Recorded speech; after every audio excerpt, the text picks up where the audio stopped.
फेरा नाना जरिया ये भोले बाबा फेरा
चलिए भाई मेरी शोभा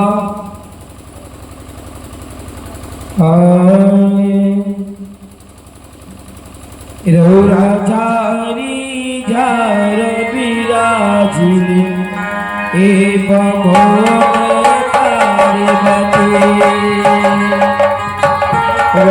झारी झार विराजिनी ए भोले पार्वती झारी झार विराजिनी हे भोले पार्वती झारी झार विराजिनी हे भोले पार्वती आछा के पाते गिरिजा पूजन चली हो आछा के पाती गिरिजा पूजन चली शिव के जटाती अज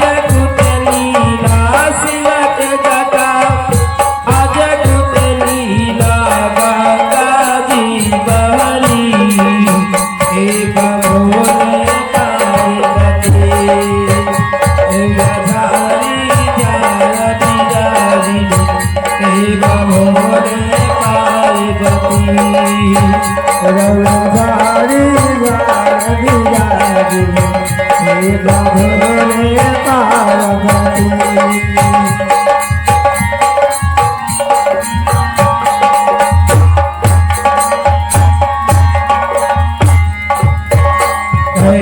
कैलासपुरी से चले महादेव गोकुल में हरी हो कैलासपुरी से चले महादेव गोकुल में हरी कैलासपुरी से चले महादेव गोकुल में हरी हो कैलासपुरी से चले महादेव गोकुल में हरी रास बदक हरि देखने लागी रास बदक देखने लागी सखी सब आरती करी के भोले पार्वती झारी झार बिराजी के भोले पार्वती झारी झार बिराजी भोले पार्वती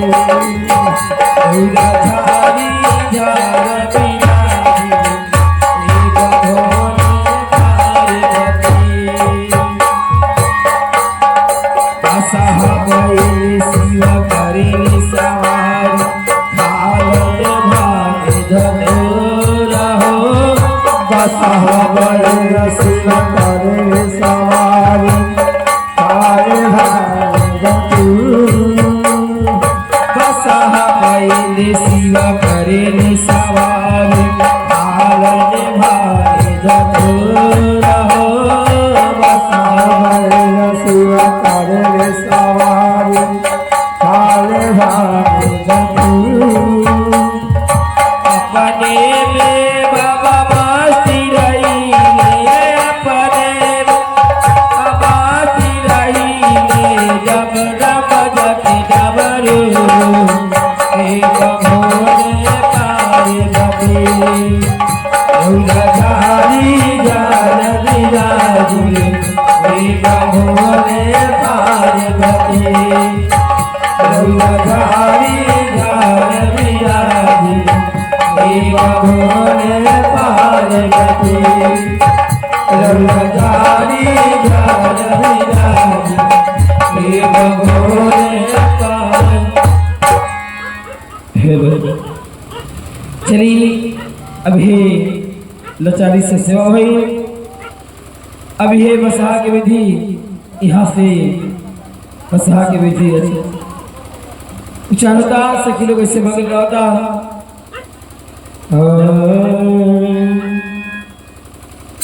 आरे पुराई के पता चारी सुताल ने गाउला पुराई के पता चारी सुताल ने गाउला सपना देख लिया जादू रहे आरे सपना देख लिया जादू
नागरिया बाजन का बाजे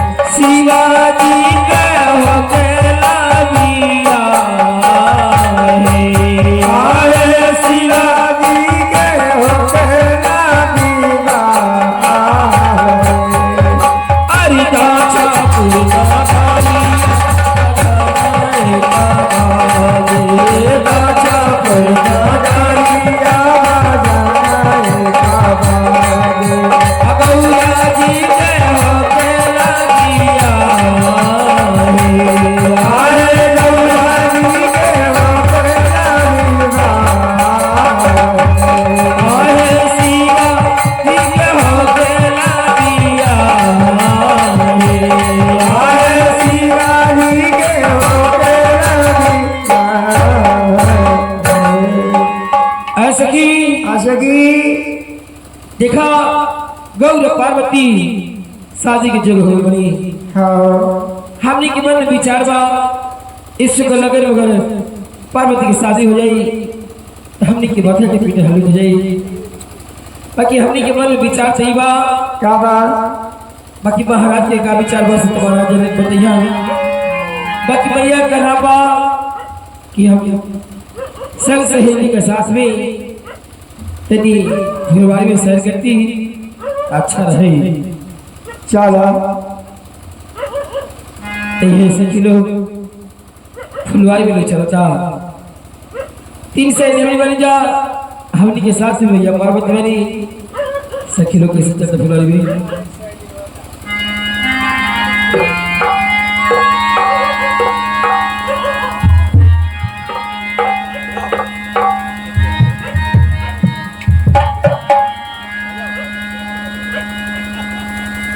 हेलो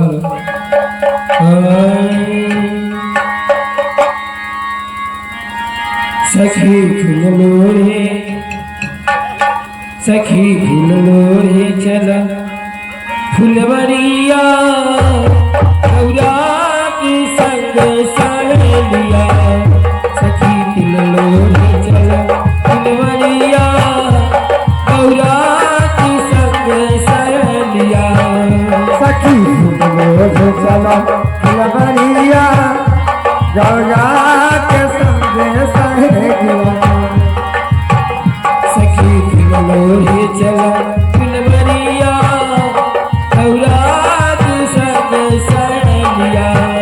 सखी फूलो रे चलो फुलवरिया गौरा के संग सहेलिया कोई मेरी फुलालो रे कोई चमेली फुलालो रे कोई मेरी फुलालो रे कोई चमेली फुलालो रे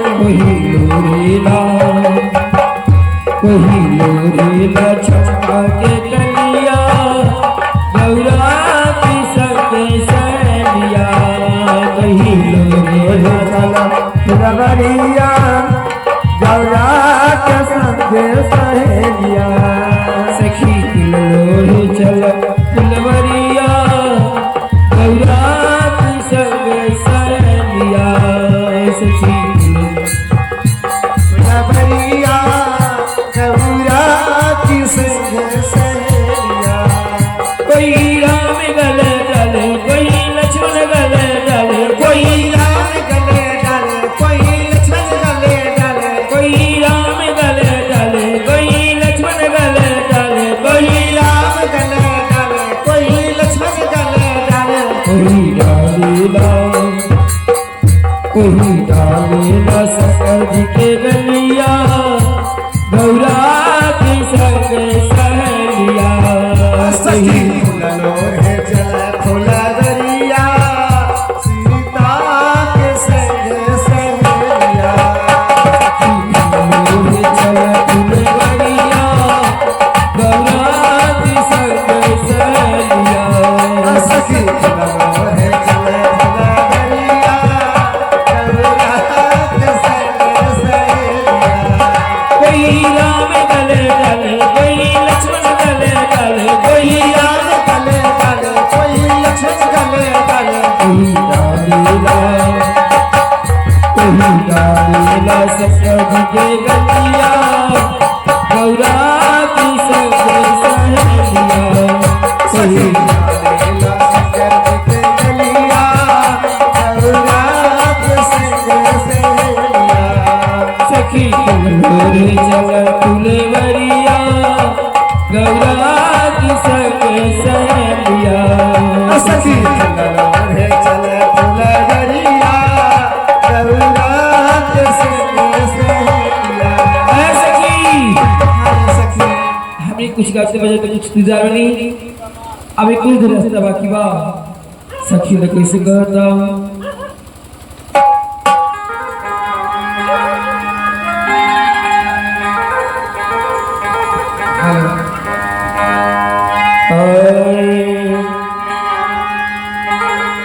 और जल सखी हानि का हो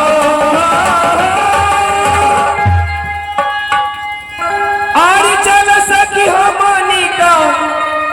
अरे हिले मिल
हे हमनी के फुलवारी पहुंचल बनी सो देख कितना सुंदर सुंदर फूल फुलल बा लाल पियर गुलाबी रात रानी गुलाब के फूल चंपा फूल देखा कितना सुंदर सुंदर फूल फुलल बा ई बतावा कि तू कौन फूल लड़ू सखी हमरा से पूछे करू ना पंडाल से पूछे तरी तो हां कजरी सखी ए सखी हां तो पूरा चमेली के लड़ू हां ए सखी ऐसा कि तू कौन फूल लड़ू ए सखी हम तो उड़ावे पहले गो और हम के आ तू कौन फूल लड़ू सकी हाँ हम गुलाब के फूल लड़े गुलाब के हाँ अच्छा अच्छा ये बताओ सखी हम से तो पूछ ले लू हाँ तू कौन फूल हो तू जब कर लू क्यों कौन फूल लड़ू हां के सही तरह दिल का हाथ गेंदा के फूल लड़ी में ठीक है सखी चला ए फुलवारी में मैया पार्वती 4 चक्कर लगावेनी आ 4 चक्कर लगा के जो सुंदर फूल दिखी ले वहां जाके मुझा जाइले काहे कि फूल फुलाल के काम की न कोनो पूजा पाठ में लगता आ न कोनो देवता बच्चा रहता इस न फूल हरियर रहला न मैया के मन लगेला तो चला ई खबर हमनी का महाराज की जना दिया हो चलो सखी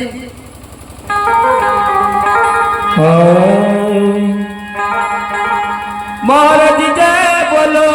जय हो जय बोलो की जय बोलो जय हो जय बोलो की जय बोलो जय हो जय बोलो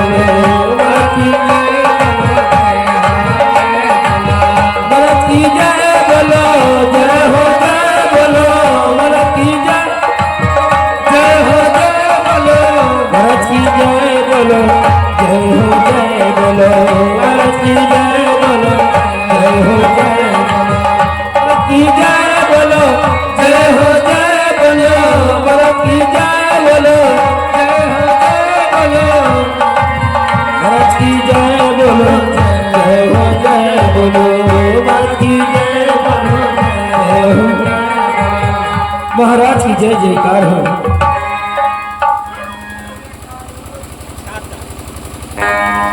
आगे आओ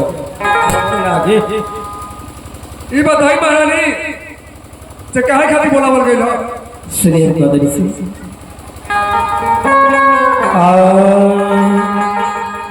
आहो राजा जी रहुरा नदियो नागे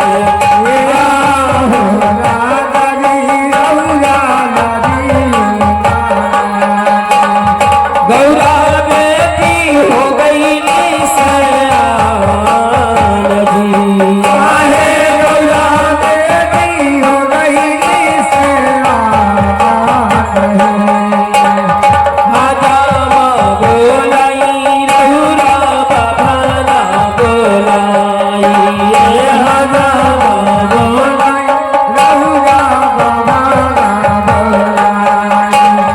देसे देसे दियुना के ताई आहे देसे देसे दियुना के ताई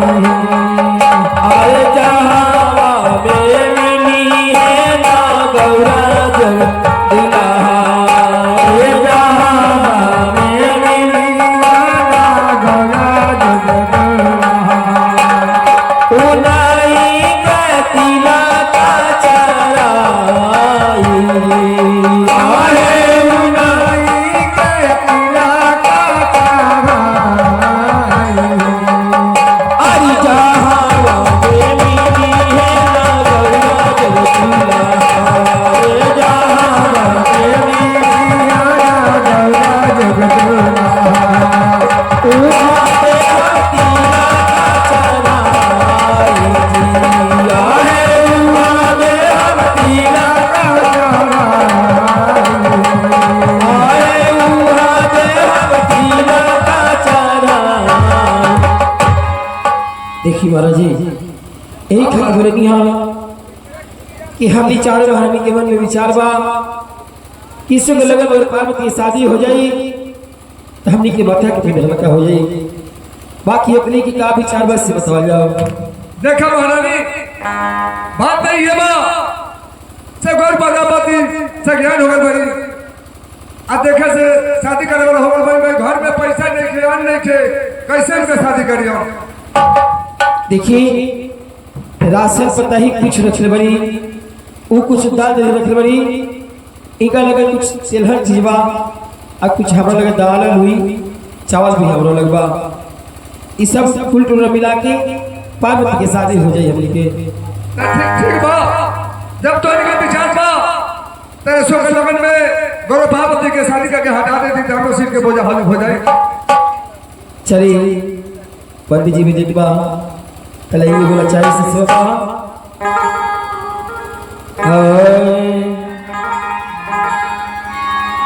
हमारे भोले बाबा तो मना लो जिसका दिल चाहे हमारे भोले बाबा तो मना लो जिसका दिल चाहे हमारे भोले बाबा को मना लो किसी का दिल चाहे हमारे भोले बाबा को मना लो जिसका दिल चाहे हमारे भोले बाबा को मना लो जिसका दिल चाहे हमारे भोले बाबा को मना लो जिसका दिल चाहे हमारे भोले बाबा को मना लो जिसका दिल चाहे हमारे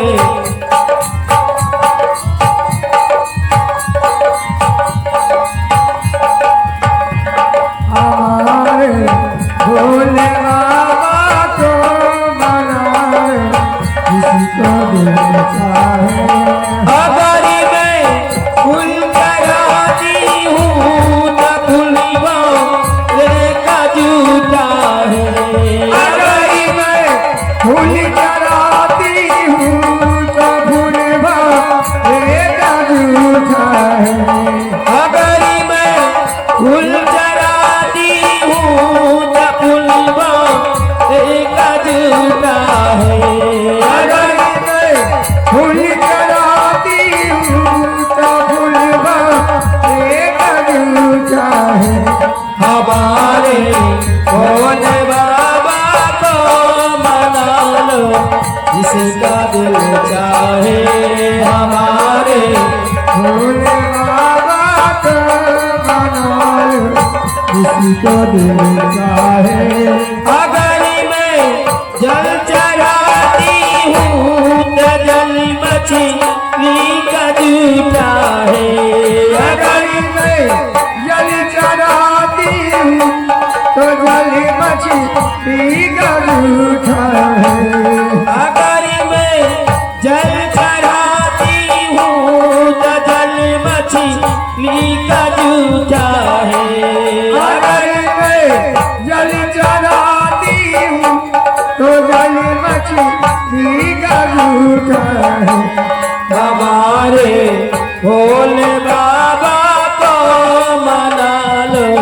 जिसका दिल चाहे हमारे भोले बाबा को मना लो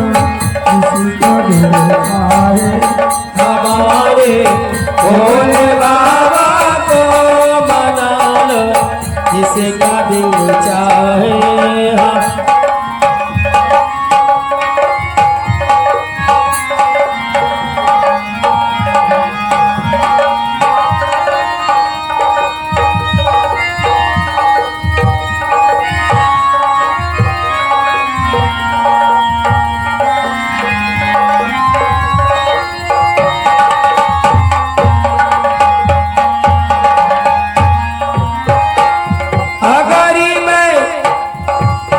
दूध चराती हूँ तो दूध बची रूका जूठा है।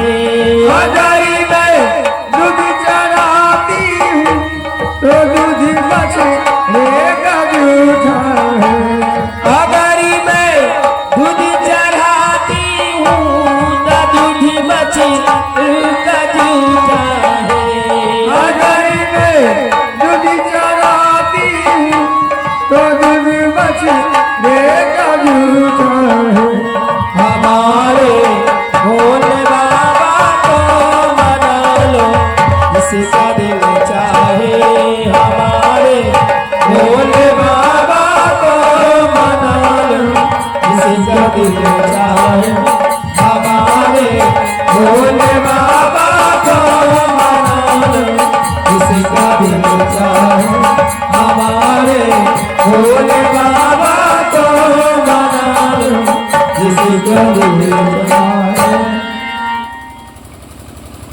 महाराज जी अपने पहले नाथ ठाकुर को बुला लिया और नाथ ठाकुर को बुला के समझा दिया ये दुनिया में ये विद्वान पंडित हो के अच्छा पंडित हो के ज्ञानी पंडित हो के जे गौरव पार्वती जी की बर खोजी आसुर जितना देखिए ठीक बा महारानी हम नाव ठाकुर के बुला रहा